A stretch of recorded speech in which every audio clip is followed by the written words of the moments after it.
1960 to 1963 Chevrolet Corvair. The Corvair seemed innovative with its rear-mounted air-cooled engine, but it became a nightmare for families. Ralph Nader's book, Unsafe at Any Speed, specifically targeted this car for its dangerous handling characteristics. The rear heavy weight distribution caused severe oversteer, making it unpredictable in emergency maneuvers, especially for inexperienced drivers.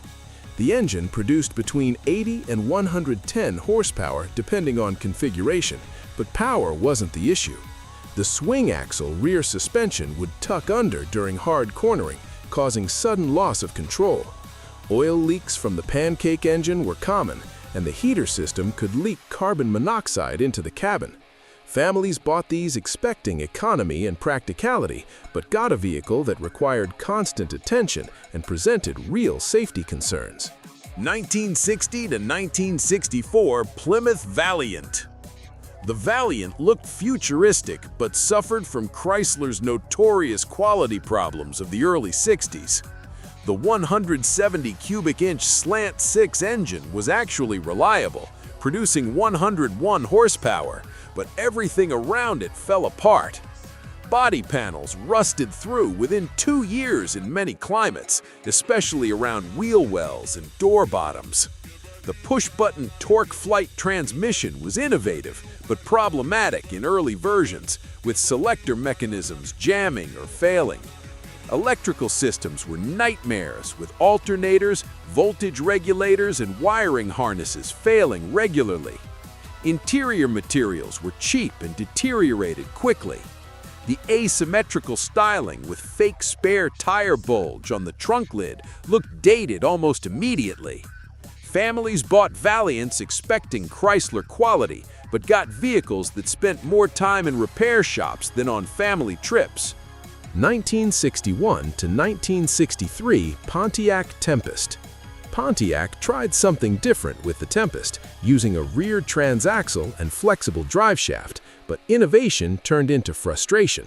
The 195 cubic inch four-cylinder, essentially half of a V8, produced only 110 to 140 horsepower and vibrated excessively.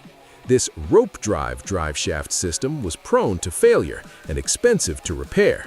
The independent rear suspension improved handling, but added complexity that mechanics struggled with. Oil consumption was terrible, with many engines burning a quarter every 500 miles.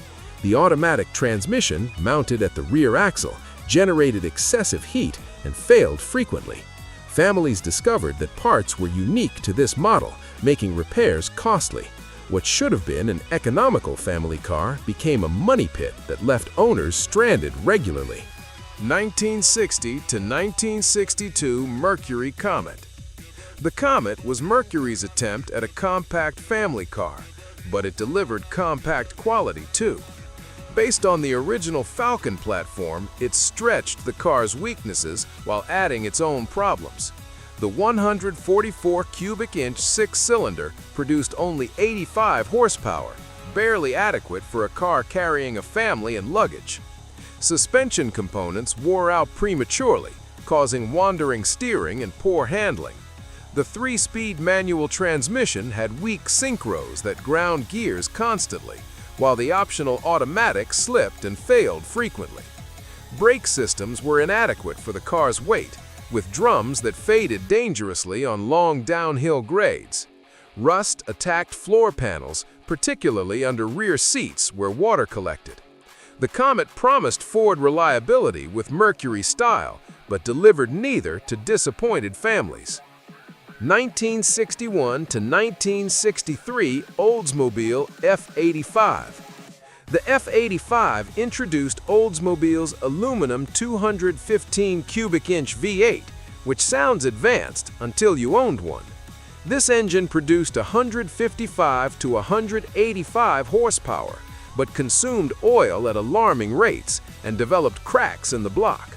The aluminum construction made overheating common, and head gaskets failed regularly, causing expensive coolant and oil mixing problems.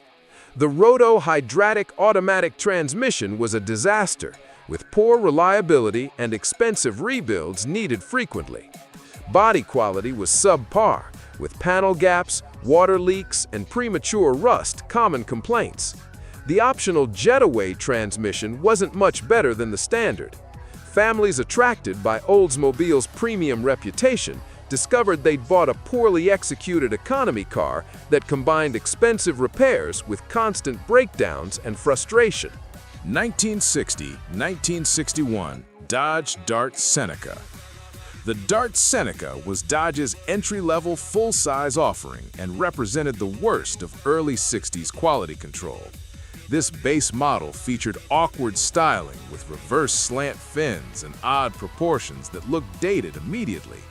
The standard 225 cubic inch slant 6 produced 145 horsepower, barely adequate for a full-size family sedan carrying passengers and luggage. Build quality was abysmal, with thin sheet metal that rusted through quickly, especially in the floor pans and lower quarter panels. The torsion bar front suspension wore out prematurely, causing poor alignment and excessive tire wear. Electrical gremlins were constant, with generators failing, wiring corroding, and mysterious shorts draining batteries. The brake system used inadequate drums that faded dangerously on long downhill grades. Interior materials were the cheapest available, with vinyl that cracked and fabrics that tore easily. The Seneca was marketed as affordable family transportation, but owners discovered they got exactly what they paid for. 1960-1963 Ford Falcon. The Ford Falcon was marketed as America's sensible compact car, but it became a maintenance nightmare for families. The 144 cubic inch six-cylinder engine produced only 85-90 horsepower, barely enough to merge onto highways safely with a full load. The 170 cubic inch version with 101 horsepower wasn't much better for family hauling duties. Build quality was terrible, with body panels so thin they dented easily and rusted through within 2 years.